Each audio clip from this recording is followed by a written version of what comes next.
Well, thank you, and thank you to the conference organizers for having me. As you now know, I'm Eli Sugarman, and I manage the Hewlett Foundation's grant-making in cybersecurity and internet policy issues. Now, you may be thinking that this opening slide's a little boring, it's a little sparse, there's not much there, which is part of the point that I want to talk to you about today, which is, like many, I was trying to figure out what images I should use in my presentation and found the same garbage that you probably have found when you've been trying to pull together slide decks about cybersecurity. This one's my favorite with a little pew, pew, pew, the cyber attack map. But in all seriousness, the fact that it isn't easy to visually display or to explain to the public at large or to policymakers the importance and complexity of cybersecurity and also the policy issues associated with it, I think is really important. And that's why I want to talk to you about our work today and the role that philanthropy can play in addressing critical cybersecurity challenges, again, focusing on the policy piece of the problem.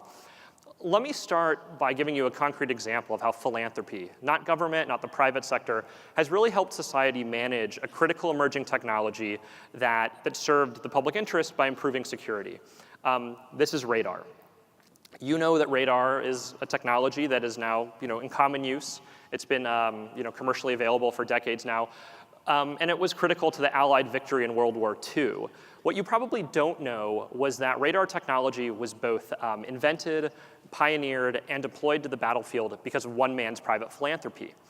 That man, Alfred Lee Loomis, was not only a wealthy financier and investor who made a fortune in the 1920s, but he was also a student of science, and science was really his passion. And so he used his significant private resources to establish a world-class physics lab at a mansion he owned in Tuxedo Park outside of Manhattan, where he attracted scientists from around the world. And he used his wealth to give them essentially carte blanche to focus on developing new technologies to help society. Now, Loomis was also a concerned citizen and saw what was happening in Europe and in the Pacific he was concerned in the lead up to World War II. And so his research on microwave technology grew into radar. And essentially what he did was he hacked the traditional R&D process. He overcame bureaucracies. He moved more quickly, more nimbly, more strategically than government to, again, translate radar into actual devices that could be used in the field to see German planes and to find German U-boats. And the reason I'm sort of giving you detail about this example is, again, it's a really clear case of how philanthropy, not government, not the private sector, can help society grapple with pressing security threats. And we think at the Hewlett Foundation that lesson is very valid today as it pertains to cybersecurity. Now, you're probably familiar with some of the quotes behind me on the screen. And the reason I'm referencing this is to highlight that policymakers, decision makers in the federal government, state and local officials, those in international bodies, even some C-suite executives, really don't get cybersecurity. And in certain cases, it's alarming how bad and how limited their knowledge is. And I don't make that criticism just to sort of try to tear them down, but to make the case that of course that's true, because oftentimes their background and experience are not deep in cyber. They're used to using industrial era laws and norms to guide their thinking and their decision making. And those laws and norms are more and more breaking down in the digital era. And I think the encryption debate that we've been having in the United States and globally for a year or two now is case in point. That for too long, that debate was operating at a very high abstract level where encryption was good, bad, law enforcement, good, bad, and it's really just not that simple. There are shades of gray and there are complexities around what fundamental values are intention. We all do value the security of our communications and our banking, but so too do we want to be kept safe from people who want to use the internet to do harm, and we all want jobs and we want the business to grow and we want your companies to grow and to hire more people. So all by way of saying that the policy aspect here is critical and that there are too few people who really get it. Now, there we go. I'm focusing on cybersecurity policy because technology alone will not solve all of the cybersecurity challenges we face. And I think that the various headlines from these newspaper articles and more that you've read recently really capture a lot of the questions that policymakers are grappling with. Encryption's one case. There are numerous others. As digital technologies permeate society, a regulator or a lawmaker or a corporate leader who is used to working in an area totally divorced from the internet now has to contend with digital technologies and all that means from a risk management perspective. Now, given how important these policies are, you may be somewhat surprised and somewhat alarmed, as we are, that there's very, very little money being spent to think through what the right policies are that should be enacted. The universities, the think tanks, the advocacy groups that need to be doing the education, the research, the writing, the convening, all of this work that feeds into building a healthier policy debate and a more knowledgeable ecosystem, there's really paltry funding there. Now, that's where philanthropy can step in. And so philanthropies are sort of unique organizations. Really, at their core, a philanthropy tries to make the world a better place. It tries to improve people's lives. Now, there's a wide swath of issues that philanthropies focus on, because under US law, charitable purpose can be many things. It can be protecting clean drinking water in the global south. It can be protecting gun rights here at home. So too are there a wide array of different philanthropic organizations. There are large, massive ones like the Gates Foundation up in Seattle with its $40 billion in assets. Or there are small local community foundations that maybe hand out $1,000 or $2,000 a year. Now, philanthropies are unique because unlike government and the private sector, their currency, they don't deal in political wins and power, nor are they motivated by profit. They can be neutral actors who have money and can be long-term and strategic, and that's pretty unique. So they can step back from the day-to-day, they can think long-term and invest money over time. So you may be asking, well, why isn't government or why isn't the private sector doing more here? And I think there are a few answers to those questions. First, government does spend billions of dollars annually on cybersecurity, as you know, but the vast, vast majority of that is technical in nature. DARPA, DHS, NSF, great organizations funding great work, great research by some of you probably in this room. But again, very technical in nature, both the research and the education. Sometimes getting into policy, but not that often. Getting new congressional appropriations, maybe that's an answer, but given what's happening in Washington, I wouldn't bet money on that. Government also has a shorter time perspective. Government policymakers are typically responding to a crisis, the OPM hack, the hack of the DNC, so on and so forth. And so stepping back and saying, we need resources to think about a long-term problem from a policy perspective doesn't happen all that often. And frankly, that's probably more the role the government should be playing. Because if government were to be the sole funder of all this work and fund all the research and all the education, some in this room and some internationally would probably question the credibility of that work. Just to acknowledge that there's a trust deficit and trust gap, especially in the wake of Snowden, that we need to acknowledge, not to validate or to criticize it. Private sector, meanwhile, is driven by profit, right? I mean, companies need to make money. They develop tools, they do technical research, they develop new products, they sell those products, they defend their networks. Great research, great money, educating, new engineers, that's all, again, really important. But typically, when large tech companies and those fund on policy issues, it's in service of their government relations goals, not in service of the public interest. A third group that's largely absent from the funding scene are internet entrepreneurs and founders, those who have made hundreds of millions or billions of dollars. And that's sort of different than the way it used to be. So you think about John D. Rockefeller or Andrew Carnegie. They dedicated the bulk of their wealth to help American society deal with the displacement and disruption caused by industrialization. And they, of course, had made their fortunes due to and during industrialization.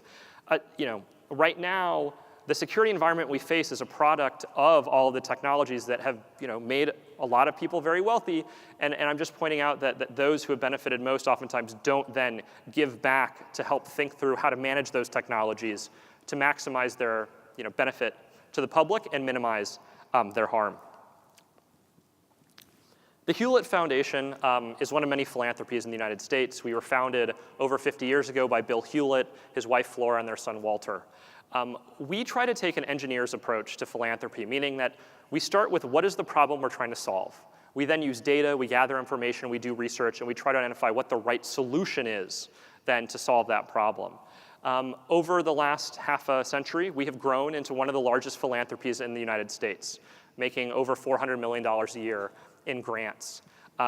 We have no connection to HP Inc. or Hewlett Packard Enterprise or to the Hewlett Packard Company Foundation.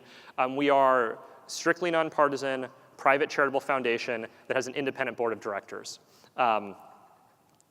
Now, about 2 years ago, we launched the Cyber Initiative that Cheng-Si sort of gave you an overview of, which I manage. And really, The premise there is that these decision makers, these policymakers who are making bad decisions and struggling to understand these issues, they need help.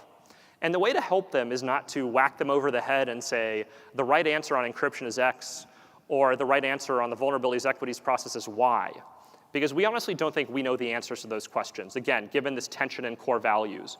We need a smarter ecosystem with educated individuals, with better quality think tanks, better quality advocacy groups, to really create a marketplace of ideas, to argue out those issues from a foundation of strong, technically informed work to then guide the decision making. And so what do?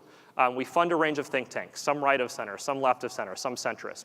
We fund universities all over the United States, again, to focus on policy research, but then also interdisciplinary education so that people come out of school with a mix of technical and non-technical knowledge.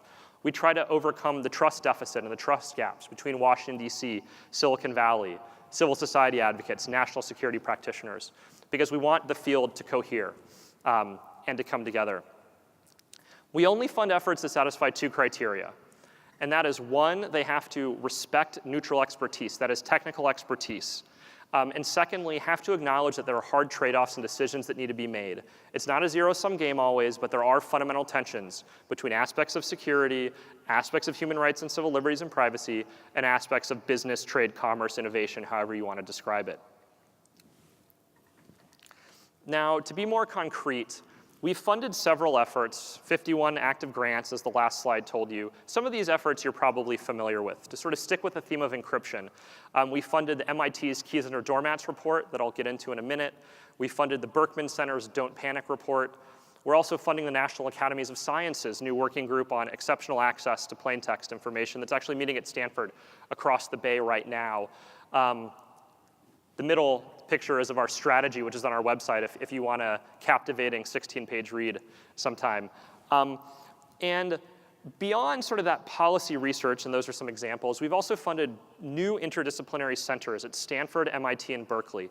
The idea being that there need to be hubs on campuses to really bring together the different disciplines to do relevant policy work, to educate students, again, with a mix of technical and non-technical backgrounds in cyber, and to really convene people in new and innovative ways. But we're also making investments overseas. I don't want you to think that we're only myopically American or care about the United States. Admittedly, the bulk of our funding is focused here because this is a huge global problem and we do not have enough resources to tackle all of it. But we are making some investments overseas in India and Germany. India as a global player, as a leader of the global south that's really grappling with technology policy and cyber questions, again, from the perspective of a democracy with a deep history and legacy there, where however many 100 million, billion new internet users are coming online, but where there are real national security threats that complicate things. So too are we focused on Germany, which is a key anchor point in Europe, a transatlantic partner who is probably facing some interesting incursions from one of their friends to the east, but also is a key dialogue partner that has become frayed post-Snowden that really, I think, is one of the last bastions of liberal democracy in Europe that is taking innovative approaches on privacy and related issues. Now, I'll dive in a little bit more to the Keys Under Doormats report because I think it is probably one of the best examples of what we funded. Many of you here are probably knowledgeable and have read this report or know about it because Ron Rivest, one of its authors, presented at this conference last year. But for those who don't know, Keys Under Doormats was a report written in 2015 by 15 of the world's leading cryptographers, computer scientists, legal scholars, privacy scholars. And the purpose of the report was really to lend a technical foundation to the Crypto Wars version 3, I've lost track of what number we're on, but really to say that, again, that abstract conversation was not working and that we really needed technical grounding to identify what are feasible policy options and what are the trade-offs associated with them. The report, I think, was a really good work product because, again, it brought together multiple disciplines, top scholars, many of whom were highly technical, but it was written for a lay audience. So policymakers could read it and understand it. Journalists could read it and understand it. It could get covered on the front page of the New York Times without needing anybody to translate it. It had a catchy title that communicated its clear message and really argued that granting government entities exceptional access to unencrypted communications was both technically infeasible, but also extremely risky and therefore ill-advised. I would guess most people in the room probably agree with that. But even if you don't agree with that, that's great. The whole point was that this was thrown into the debate to try to improve its quality, not to say everybody has to agree with what the report says. The report was also very strategically released. It was dropped the day before FBI Director Comey testified in Congress. The authors were then invited to testify in Congress. And it was also a good learning opportunity because a couple grad students from MIT participated in it and I think gained some great experience by virtue of this effort. But efforts like this need to happen on the range of cybersecurity policy topics we all talk about, and there really is not enough money to fund this and similar efforts. So, like every other presenter here today, I'm going to conclude with a call to action. And so I think there are many ways that you can get in the game. So for starters, you can understand and learn about how policymaking happens so that you can figure out the right way to get your voice heard. A lot of that just means understanding who the players are, how they communicate, how they talk, how they think, so that they'll understand what you're saying. It also means writing and sharing your ideas, tweet, write an op-ed or blog. There are great outlets like Lawfare that welcome technically informed pieces for the policy community. You can also get involved with a think tank, with a university, with an advocacy group who needs your expertise and ideas and would benefit from it. A great example of that is UC Berkeley's Center for Long-Term Cybersecurity. That's one of the big grants we've made. They're looking for somebody to join their team to work on cutting-edge human rights issues as they pertain to cybersecurity and state-level threats and want somebody with a really deep technical background. So, check out their website. But there are lots of opportunities like that. You can also go work in government. There are fellowship programs like Tech Congress to go work on a congressional committee or to go work in the executive branch. You can also comment on government policy and rulemaking, FCC, FTC. That also happens at the state and local level and also in international standards bodies. Or you could even become an individual philanthropist yourself. Even modest amounts of money can have real impact, whether you're donating to CPJ, UC Berkeley, any of the other great groups that have been mentioned on this panel and otherwise. Or you can try to, you can apply for a grant, either from the Hewlett Foundation or other funders. I mean, that's why we exist, is to give money to good work to make the world a better place. With that, just thank you again for your time, and I'll stop here for questions. Thank you.